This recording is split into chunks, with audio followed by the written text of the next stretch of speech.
Hello friend, তো এখন বাজে 1:30, রান্না করে উঠলাম। কি রান্না করেছি চলো তোমাদেরকে দেখাই।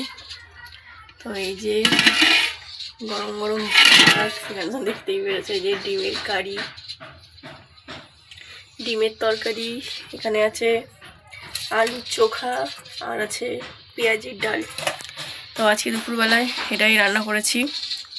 আর এখনও অনেক কাজ বাকি, স্নান বাকি। জল চলে গেল, বাজে হচ্ছে বাবা 1:50 হয়ে গেছে। এখন স্নান করতে যাব, তারপরে এসে ভাত দেবো সবাইরে।